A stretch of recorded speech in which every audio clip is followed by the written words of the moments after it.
नमस्कार, good evening, सत श्रीकाल। एक बार फिर आप तमाम लोगों का स्वागत है क्राइम तक की कहानी के इस एपिसोड में। उम्मीद है पूरी फैमिली अच्छी होगी, अपना और अपनों का ख्याल रख रही होगी। पूरे क्राइम तक फैमिली मेंबर को हैप्पी धनतेरस। आज धनतेरस है और गजब दिल्ली में ट्रैफिक जैम। मतलब जाहिर सी बात है, कुछ ना कुछ लोगों को ख़रीदना है तो घर से बाहर तो निकलेंगे, और एक साथ पूरी दिल्ली घर के बाहर आ जाए तो फिर दिल्ली की क्या हालत होगी।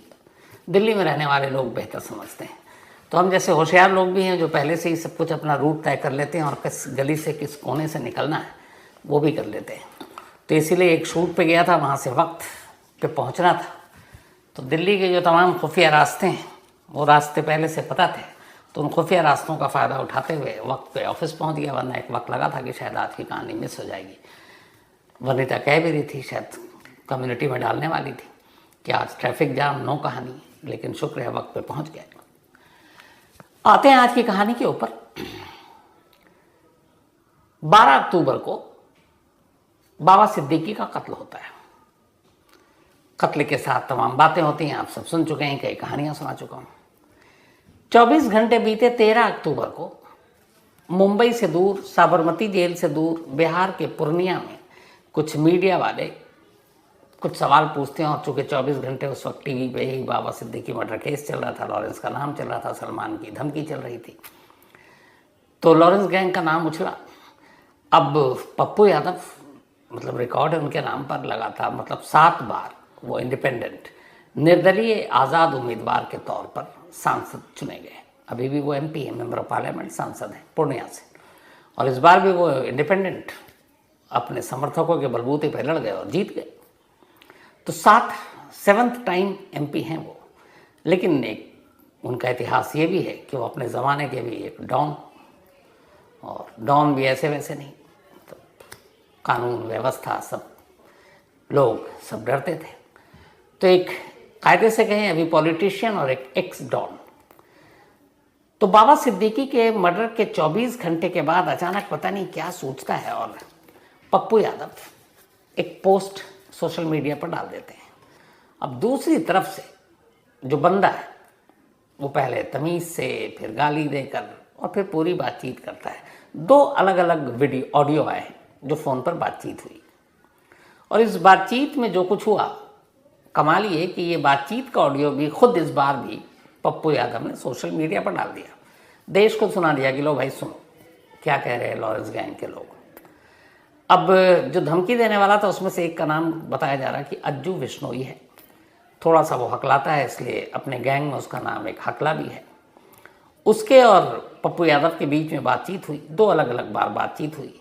एक बातचीत में बताते हैं कि पप्पू यादव खुद बात कर रहे हैं, लेकिन अपना PA बनकर, खुद को ही मतलब वो PA बता रहे हैं अपना, और ये बातचीत चल रही है। अब ये जो पूरी बातचीत है, इस बातचीत में धमकी है, और धमकी कहाँ से है, शुरुआत वहीं से हो गई कि 13 अक्टूबर को जो पोस्ट डाला पप्पू यादव ने लॉरेंस गैंग के खिलाफ, और 2 टके का क्रिमिनल बताया, और 24 घंटे में गैंग को साफ कर देने की धमकी दी, चुनौती दी। अब ये जो बातचीत हो रही है, इसमें सीधे सीधे पप्पू यादव को बड़े प्यार से धमकाया गया, साथ में उनकी रिस्पेक्ट भी दिखाई गई। कहा गया कि आप बड़े भाई जैसे हैं, आपके कुछ काम, आपके कुछ डायलॉग, कि जितनी तुम्हारी उम्र नहीं उतने बार तो मैं सांसद रहा हूँ। गैंगस्टर खुद कह रहा है, जो फ़ोन कर रहा है बिश्नोई गैंग के, लॉरेंस गैंग के कहने पर। तो बोला ये लाइन मुझे बड़ी अच्छी लगी, आपकी बड़ी रिस्पेक्ट करता हूँ, आप सोशल वर्क भी करते हो, आप गरीबों को मुफ्त खाना भी देते हो, और आपकी बातें, आपकी बाकी सारी चीज़ें अच्छी लगती हैं, लेकिन ये ना आप इस केस में मत पड़ो, और ये जो भाई को तुमने उल्टा पुल्टा बोला है ये ठीक नहीं किया। तो उधर से फिर बातचीत होती है कि भाई मैं तो 7 बार का सांसद हूँ, ये हूँ। तो बोला वो सब पॉलिटिक्स आप जानो, आप पॉलिटिशियन, हम पॉलिटिशियन नहीं, हम कर्म भी करते हैं और कांड भी करते हैं, और तुमने जो किया है, हमारे शूटर कहीं भी, हम कुछ भी कर सकते हैं, बदला भी ले सकते हैं। और शायद इस बातचीत में ये भी हवाला है कि एक बार एक कॉल और आया था, और उसने उस बातचीत में कॉल का जिक्र है कि साबरमती जेल से भाई का कॉल आया, तुमने फ़ोन उठाया नहीं। और बातचीत में 2 बड़ी इंपॉर्टेंट बात कही गई। उसने कहा कि जो बातचीत कर रहा है उसकी बातचीत से ये है कि वो भी जेल में है। किस जेल में पता नहीं। वो कह रहा है कि तुम्हें पता है, तुमको फ़ोन मिलाने के लिए हमको 10 मिनट तक जेल का जैमर बंद करवाना पड़ा। जेल का जैमर, हालांकि मेरे लिए कोई ख़बर नहीं, क्योंकि मुझे पता है हर जेल के जैमर को कब कहाँ कैसे बंद किया जाता है, किस जैमर का एंगल चेंज कर दिया जाता है, कौन सा कोना मुहैया होता है जहाँ नेटवर्क आता है। और अपने देश की जेलों में ये सब चल रहा है, तभी तो जेल के अंदर इतने क्रिमिनल हैं, फिर भी बाहर गैंग ऑपरेट हो रहा है, इसी वजह से। तो खैर वो कहता है कि तुम्हें मालूम है, तुमको कॉल करने के लिए इस वक्त मैंने जेल में 10 मिनट तक जैमर को बंद करवा दिया है। और 10 मिनट का मतलब तुम समझते हो, मतलब 10 मिनट जेल में एक जैमर को बंद करवाने का मतलब समझते हो? मतलब ये है कि हम लोग हैं क्या तोप है, ये मतलब था उसका। फिर ये कहता है कि 10 मिनट का जो जैमर बंद होता है ये भी ऐसे ही नहीं है, पैसे लगते हैं पर मिनट 1 लाख रुपए जैमर बंद करवाने का। तो अगर 10 मिनट हुआ तो इसका मतलब है 10 लाख रुपए जैमर बंद करवाने का। अब जैमर बंद करवाने के पर मिनट 1 लाख रुपए फ़ोन पर वो बता रहा है पप्पू यादव को, और टोटल 10 मिनट की ही वो बात कर रहा है कि 10 मिनट के लिए बंद करवाया, तो इसका मतलब है 10 मिनट के लिए 10 लाख रुपए। अब उसने ये तो कह दिया, ये नहीं बताया कि ये बंद करवाने के पैसे कहाँ जाएंगे। लेकिन फिर वही आ गई असलियत कि अगर जेल के अंदर आप जैमर बंद करवा रहे हो ऑर्डर देकर, और पर मिनट के चार्ज है 1 लाख रुपए, तो बाहर से कोई आकर तो लेके जाएगा नहीं पैसे उसी को जाएंगे जिसके हाथ में जैमर का कंट्रोल है। अब जैमर का कंट्रोल किसी छोटे मोटे मुलाजिम या सुरक्षा गार्ड, सिक्योरिटी गार्ड के पास तो होगा नहीं, किसी बड़े अफसर का होगा। और जेल का अफसर, सबसे बड़ा सरदार जेलर होता है, तो जेलर के पास होगा, जेलर के इर्द गिर्द के कुछ लोग हैं उनके पास होगा। तो इसका मतलब है कि उसने एक तरह से जेल की पोल फिर से खोली कि हम यहाँ हर मिनट के लिए जैमर बंद करवाने के 1 लाख देते हैं, तो ये 10 लाख जाहिर सी बात है उस जेल के स्टाफ, जेल के जेलर के हिस्से में पैसे बटे होंगे। तो खैर उसने ये हिसाब गिनवाया। दूसरी लाइन जो उसने कही इस फोन में धमकी में, वो ये कि तुमको एक बार फ़ोन किया था, जैमर को रुकवा कर तुमने उठाया नहीं, अब तुम्हें फिर से मौका देता हूँ, या तो बाज आ जाओ, इन चीज़ों से दूर हो जाओ, और नहीं तो फिर अंजाम भुगतो।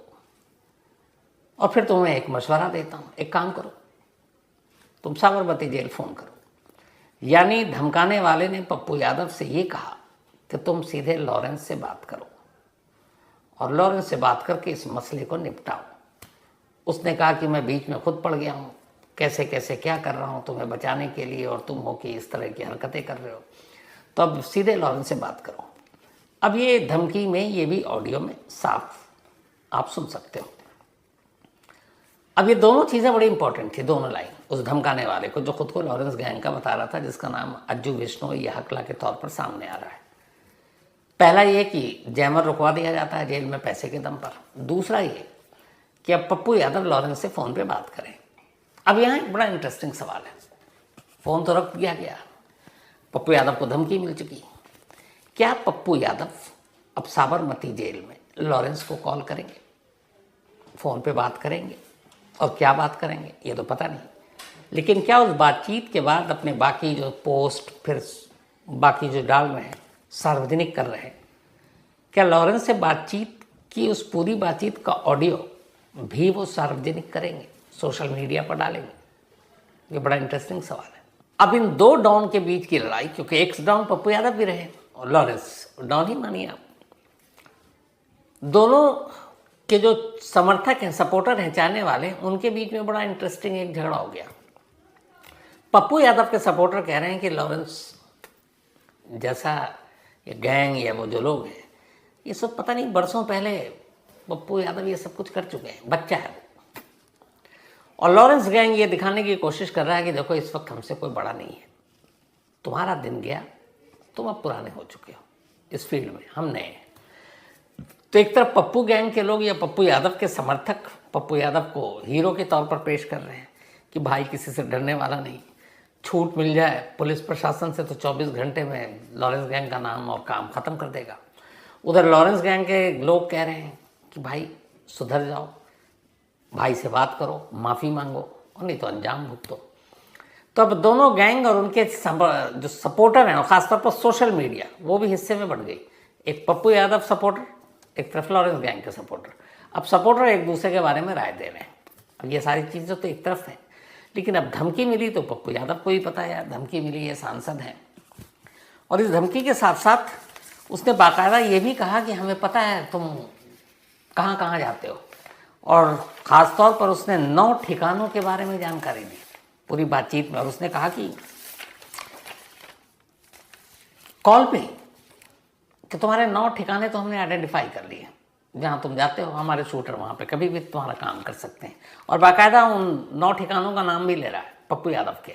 उनमें से एक ठिकाना जो है वो बताया उसने पप्पू यादव का अपना घर पूर्णिया में, दूसरा ठिकाना हाउस पार्क दोपल्ली, ये एक और ठिकाना उनका, तीसरा है हाउसिंग सोसाइटी आनंदपुर, चौथा है अपार्टमेंट बिल्डिंग गुरुदास, 5वां पटना का ये घर है जहां उन्हें नज़रबंद करके रखा गया था, 6ठा है जन अधिकारी पार्टी का ऑफिस जो इनकी पार्टी है राइडिंग रोड, 7वां है आख गुप्ता जनरल स्टोर के पास सोसाइटी, 8वां है भरतंडा परमाणुपुर के पास का घर, और इसके अलावा पूर्णिया संसदीय क्षेत्र में भी जो उनका इलाका है वहाँ भी घूमते रहते हैं।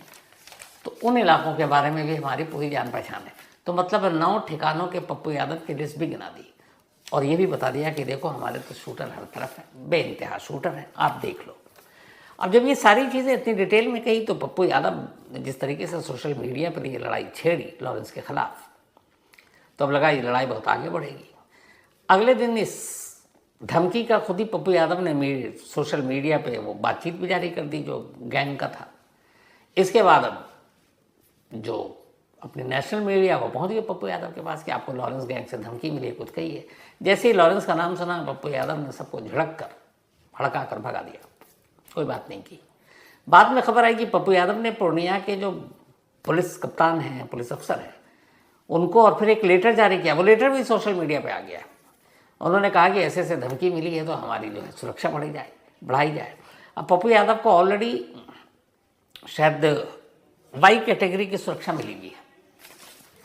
अब ये है कि वो जेड कैटेगरी की सुरक्षा की मांग कर रहे हैं। उन्होंने कहा मैंने अपनी सुरक्षा को लेकर बिहार के मुख्यमंत्री नीतीश कुमार से वक्त मांगा, लेकिन वो मिलते नहीं है क्योंकि मैं अपोजिशन का मेंबर ऑफ पार्लियामेंट हूँ, उनकी पार्टी का हूँ नहीं, वो सिर्फ अपनी पार्टी के सुनते हैं, वैसे भी लोगों से नहीं मिलते हैं। फिर उन्होंने कहा हमने डीजीपी सबको लेटर लिख दिया है। पूर्णिया के जो पुलिस अफसर हैं इंचार्ज, उन्होंने कहा हाँ उन्हें इस धमकी के बारे में जानकारी है और वो इसके बारे में ज़रूरी कदम उठा रहे हैं।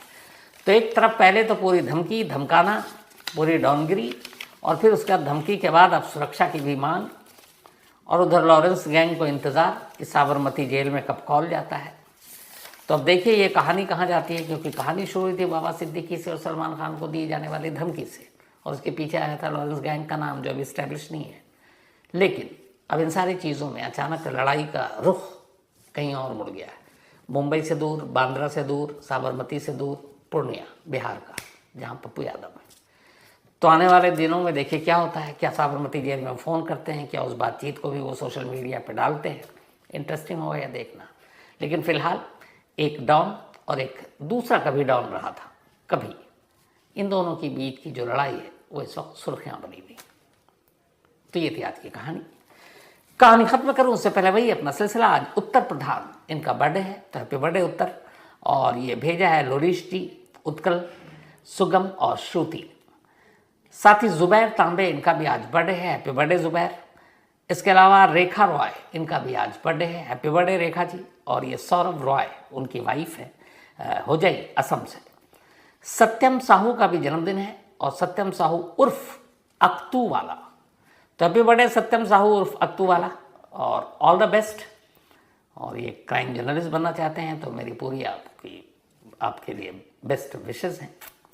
अच्छे से पढ़ाई लिखाई कीजिए। पंकज बैरागी, इनका भी बर्थडे है, तो हैप्पी बर्थडे पंकज साहब। और ये भेजा विष्णु परिहार ने है। साथ ही दानिश अंसारी का भी जन्मदिन है, तो हैप्पी बर्थडे दानिश। और ये मकसूद अंसारी साहब के बेटे हैं। इसके अलावा मोहित संधू, इनका भी आज बर्थडे है, तो हैप्पी बर्थडे मोहित साहब। तो कहानी में आज इतना ही। एक बार फिर से आप तमाम लोगों को हैप्पी धनतेरस। खूब धन की वर्षा हो, दौलत की बारिश हो, सभी आप खुश रहें, सुखी रहें, और साथ ही गरीबों की भी मदद करते रहें। इन्हीं दुआओं के साथ अब आपसे मुलाकात होगी।